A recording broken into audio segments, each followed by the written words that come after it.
Hey guys, how's it going? Alongside James and Chris, my name is Ryan. Welcome back to Starcastic Remarks. This is the after game review for the 5-2 win over the San Jose Sharks. It was a good game overall. Lots of good things to talk about. It's I don't want to call it a statement win, but it's definitely a better feeling than what we felt against the Anaheim Ducks in the last game. James, Chris, how y'all doing? What'd you think of the game here tonight?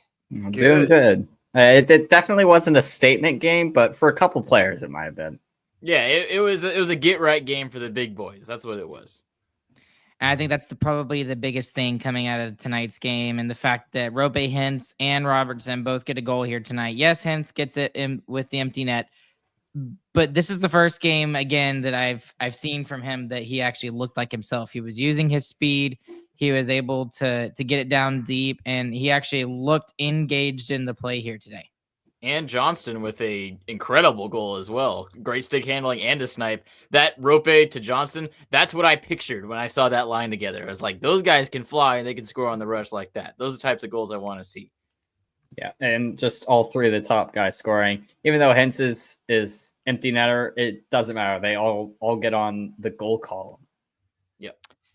They don't ask how you do it. They just ask how many. So, okay, lots of guys getting on the score sheet here tonight in different ways. Yeah, because of empty netters, but just in general, this was a more complete game. We saw Dadonov get an empty net goal. Obviously, y'all talked about the Johnston goal as well. And again, Rope looked like himself here tonight. Yeah. And especially on that play, I was just like, okay, they're going to be able to win this game tonight based off of the top line. And the top line was actually the top line. That was the biggest takeaway from today.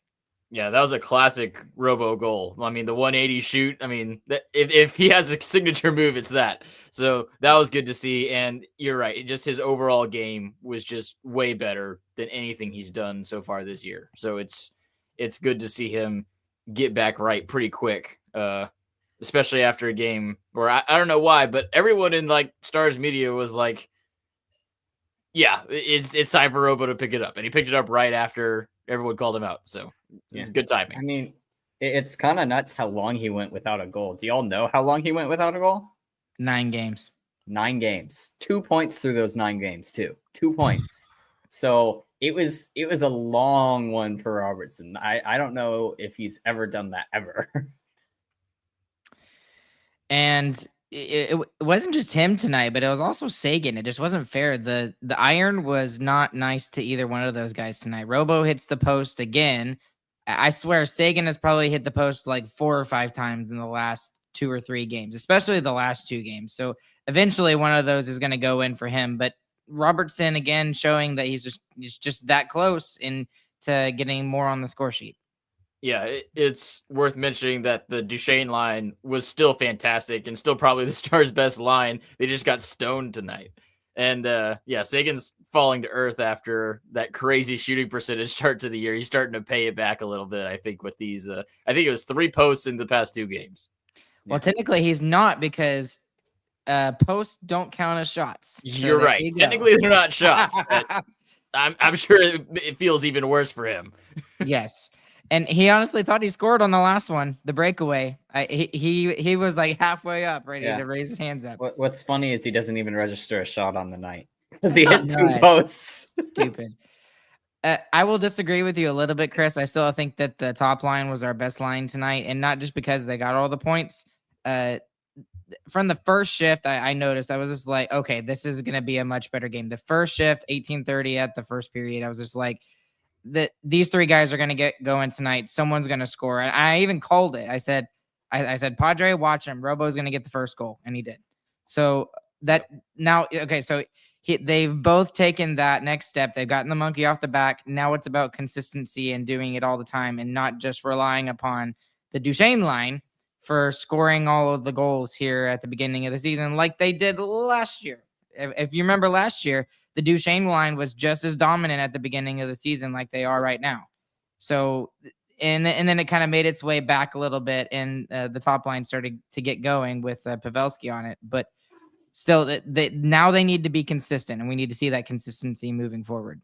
Yeah, and seeing Johnston up there is what's going to bring that too. I mean, he can sit back and play defensively and just let Hintz and Rope fly. I mean, really, I feel like that's a big part of it is you have another fast playmaker on the line with them. And that means a lot. And a lot of that comes from Bork being able to play on the third line now. Yep, that's exactly what I was going to say. Everything is sliding together nicely for our forward group. This is exactly kind of what we wanted to see, going back to what the training camp lines looked like. And DeBoer said, I can't remember if it was pregame or postgame, but like it was Bork stepping back into that role last game and having that huge breakout kind of. That was his breakout game, to be honest. And that gave DeBoer the confidence to center him on that third line, which looked great tonight. And a goal by Jamie after a great assist again by Stank. So that just made everything click, I feel like, was Bork finally catching up to the season after not having really any preseason. Yeah, and Bork kind of had a rough game. And the only reason why I say that is because he passed away that chance where he's screaming down. Like, He's screaming down the middle. Everyone's thinking just shoot the puck, and he passed it away. And I was like, oh my word, why? Yeah, that was pretty crazy. I could feel the collective Stars congregation yelling, shoot, or whatever you want to say. I couldn't believe he did it. I know. I was like, and who was he even passing to? It was like to Johnston. There was no one on the line shift. Yeah, there was nobody open. He had the best opportunity on that line rush to get something past Blackwood, but man, I was hoping for that goal there. Anyways, okay. Just because I'm thinking about it right now, let's transition to some of the things that do need to be better now that we've seen the top line get better. The way that we won this game needs to be the way and the formula moving forward. We get the top line with some offense. We get some depth scoring from the third line from Stankoven, Ben, and Bork, which is good. And then we also get some empty net goals as well. That needs to be the formula moving forward. Our best players need to be our best players. That being said, now the thing that was the stankiest and not for Stankoven, but was the power play, just atrocious. And I don't know if it's atrocious just because it was bad, or it's just snake bit right now. It feels like, just like Hintz and Robertson have been for basically this whole season. What's y'all's thought process on the whole? I think we went 0 for 4, 0 for 5 tonight on the power play. What's y'all's thoughts? Yeah. And that's the difference between this being an easy iced game and it being a 1-goal game late in the third period. I mean, you score one of those, then this game is easy. It's not a problem.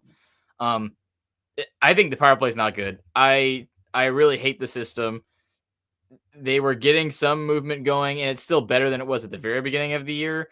But the way that they're setting up, it does not encourage any movement from the players. It doesn't encourage any creativity from Miro Heiskanen, which I think is or should be a huge deal. Really, they're looking to either get Miro open to shoot a wrister from the top and get a deflection, or they're trying to do the triangle pass to below the net, which they didn't even really do all that much tonight because the Sharks are banking on that being the play, and that's the only thing that they're really stopping. So I hate how still everyone stands. I really don't like that they are just making Miro Heiskanen someone who passes it back and forth between the wings. To me, it's a system problem. There's got to be a change. There hasn't been a change all year. It was the thing that cost us in the playoffs last year. And there's been one guy who's been in charge of it who hasn't really made his money, in my opinion. So I think the system for the power play really needs to change. It's not good. And it wasn't even for lack of chances tonight. I mean, they had 10 shots on the power plays, and a lot of them were great. I mean, one of those was a robo off the post. I mean, so they have chances like that on the power play, but it really comes down to being able to put them in the back of the net consistently. And if it takes players having outstanding nights to just barely get the post, it's you got to get more chances in there for them. And I feel like someone who it's really hampered more than anyone is Stankoven. On the power play, Stankoven looks terrible.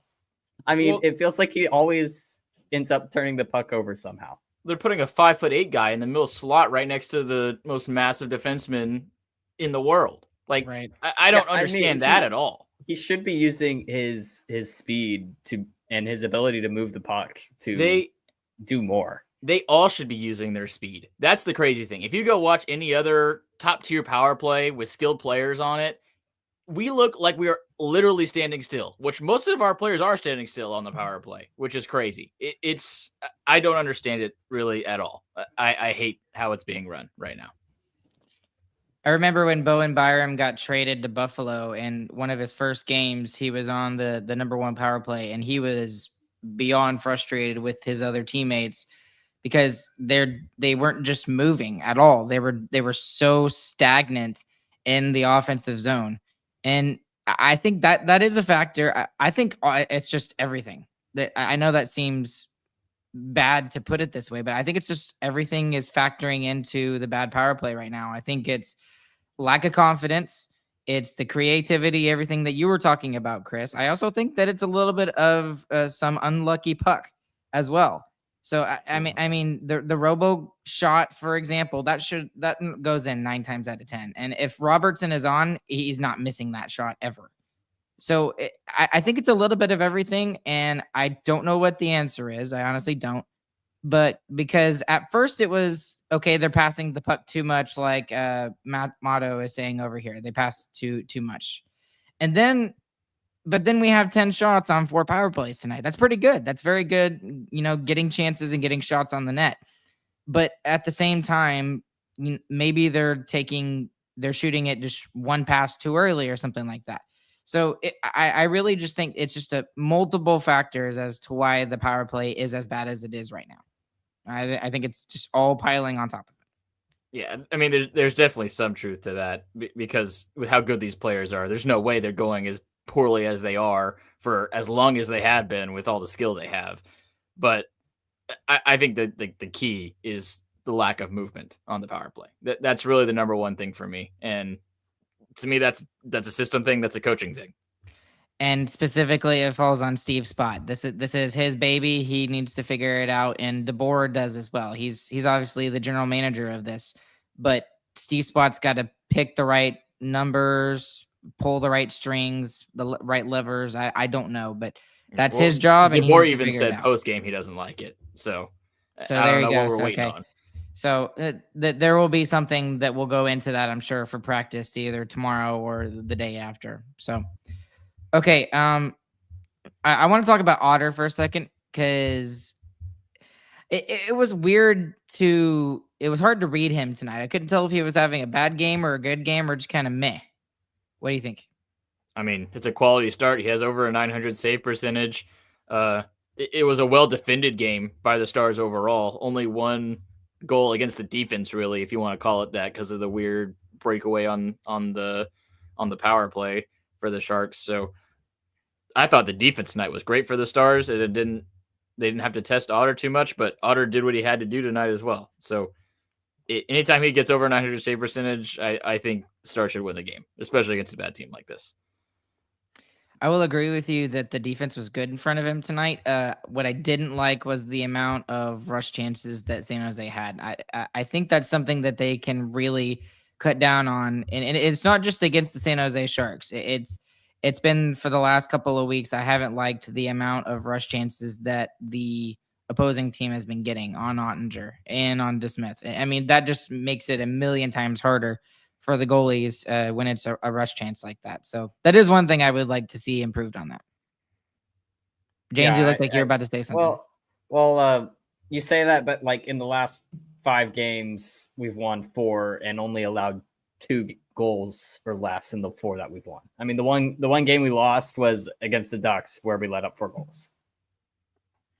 And we're hoping that's just a blip on the radar. Just a one and done. So okay. In fact, there's only one game that we've lost where the other team has scored 3 or less. I mean, the Capitals game, we lost 3-2. Every other team has had to score 4 on us to win.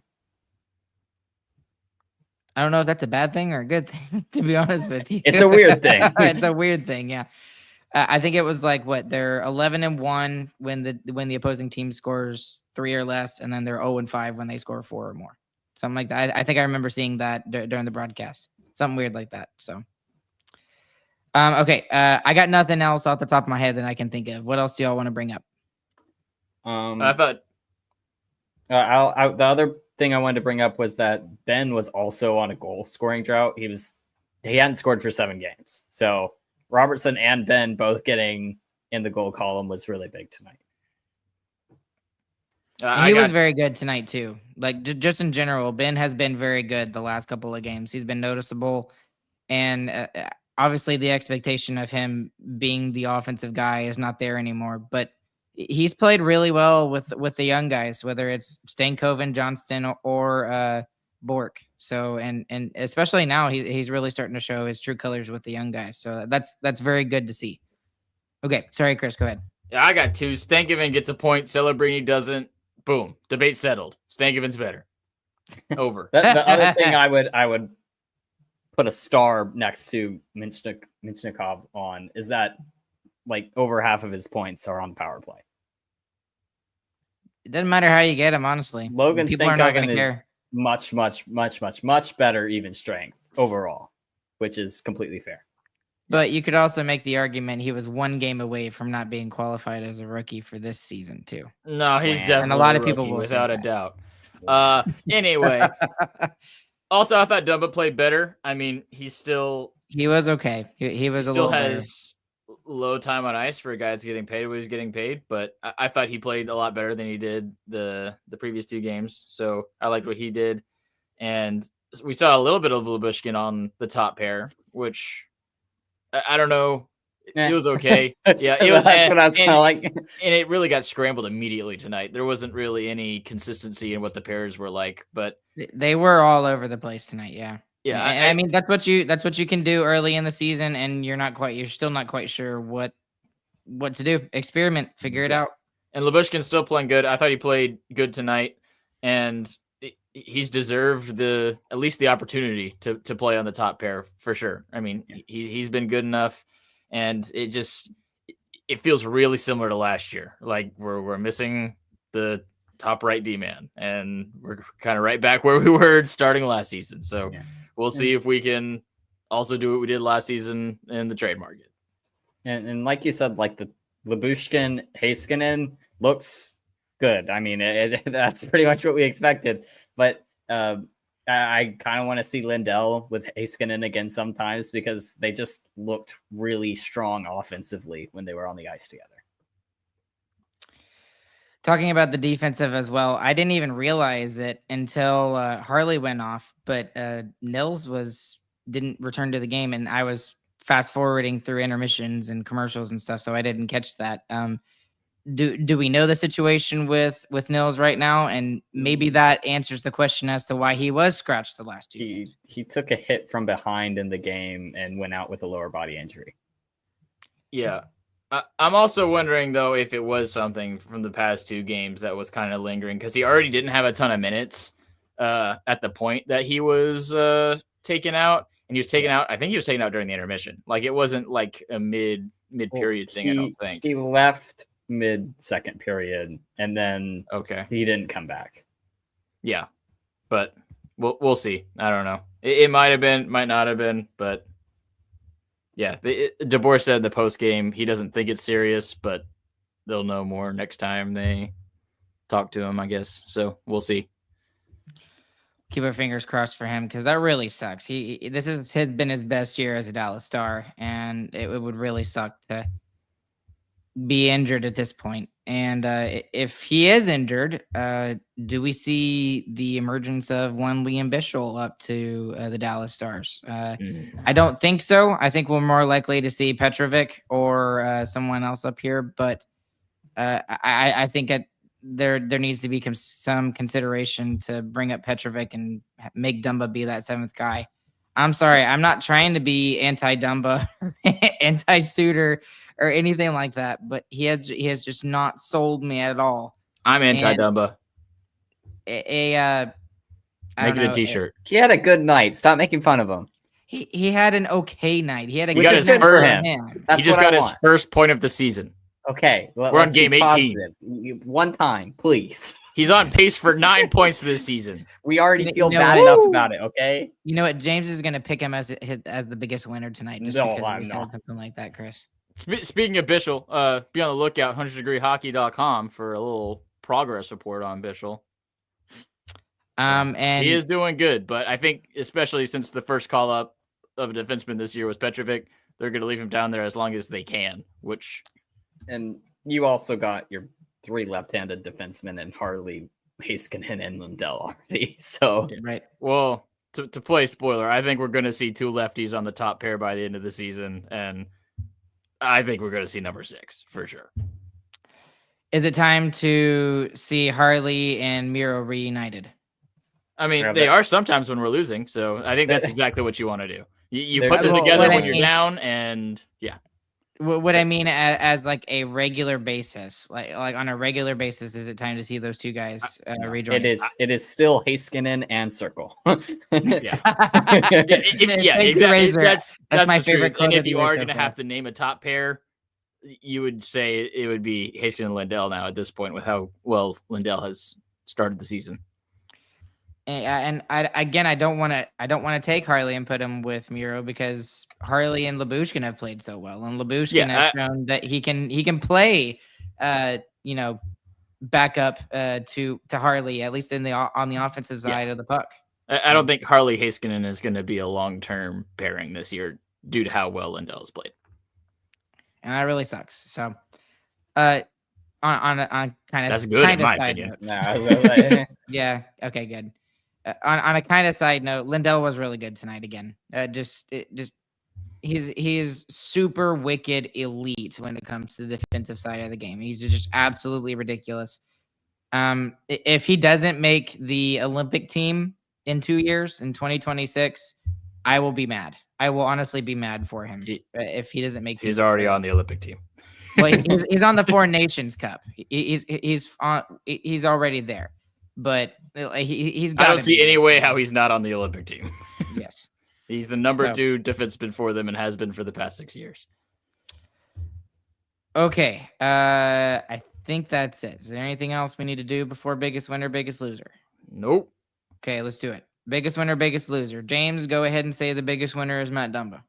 No, it's Jason Robertson. I love this player so much. I forgot how fun it is to watch him score goals. And then the second time when he's crashing down the slot again with the puck, the whole stadium's going nuts after he scores the first one. It's straight back to it. They all have faith in him again. So awesome to see from him. He needs to keep it up. Yep. I'll give mine to Johnston. That goal was nasty. That's what we saw in the playoffs from him. Just confident stick handling, great shot, bang. See that over and over. Yeah, I'll give mine to the third member of that line here tonight. Hence, this is just to kind of finish the trifecta. He was really good tonight. It's the best game I've seen him play in weeks, and honestly, probably for the season. And recent memory, this is probably his best game of the season. So, last game we saw Bork come out. This game we saw Hintz and Robertson reemerge. Hopefully that can continue going for these, especially that top line. And yeah, Johnson has been good. Like Johnson, it has been completely opposite than Hintz and Robertson. Hintz and Robertson have been a complete non-factor, completely invisible. Johnson has just been absolutely snake bit, I feel like, and he's had his chances. Yeah. So it's good to see him score tonight. Do y'all know how many goals that makes him on the season with tonight's goal? 2. It's 3. He had 3 goals, which is so sad, but we all know he can be super streaky. So this whole team can be. yeah, that's so true. Okay. Biggest loser tonight. Who have y'all got? Macklin. Dude sucks. Didn't even score a point. So mad after he had some crazy. You're kidding me, right? Tonight, I was about to say. Crazy. Yeah, but he didn't score a point, so he stinks. Stankoven's way better than him. Him and Bedard both stink. They're terrible. Yeah, they're both awful. They can't even win games. That was a fire slash though on the boards. He got that board. Y'all see that at the end? Boards. He pretty good. He caught the boards. Stuff. Who was boss? It was fun to watch him deke out whoever it was up at the right point. That was really fun to That watch. was I was Robertson, like, I ooh, think. That Yeah, was I think it was nasty. Gave him the shoulder fake. Yeah. For me, I'll give it to the Stars power play because it looked like for a split second Horrible. they were gonna figure it out. There was like 2 games where they had like 4 power play goals out of 7 chances or something, and then they've just gone right back to being ice cold. So that's the biggest loser. This game should have been way out of reach. Again, like y'all said, and especially you, James. You said 1 goal that could have changed, or maybe it was Chris. I don't remember. That was One- me. It was Okay, that was Chris. Chris. That could have 1 goal could have changed the complexion of this game easily. So It would have made it not close. yep, exactly. Okay, I think that's it. Anything else? Nope. Nope. Okay. All right. Thank you guys for following along with us here tonight. Sorry for the lateness of this particular episode. Obviously, with it being a Wednesday night, we all had Bible class, and I didn't get to start it until late. So thank you guys for hanging out with us. Thank you to our sponsors, DraftKings Sportsbook, Game Time, and Raycon. Promo code is THPN for some special offers from them, from us as well. Follow us all across social media at SarcasticR, Discord. That link to the invite is in the description below this video or below the audio platform you are currently listening on. Leave that 5-star review anywhere you listen to that. I'd really appreciate it. That's the best way that we can grow. And sarcasticremarks.com is the website as always. Check out Chris. He's got a breakdown of Liam Bichel coming out soon on 100 Degree Hockey. That's going to be fun. I'm really looking forward to reading that. For when is it? Tomorrow? I don't know. We'll see. Don't rush me. You can't rush art. Oh, you're not done with it. That's what it is. I see. Okay. Along with James and along with Chris, my name is Ryan. We'll catch you guys on the flip side. Hope you guys have a good, fantastic morning, afternoon, evening, whenever you guys are listening. Chris, go ahead. Jaws, more like Nas. GG, boys.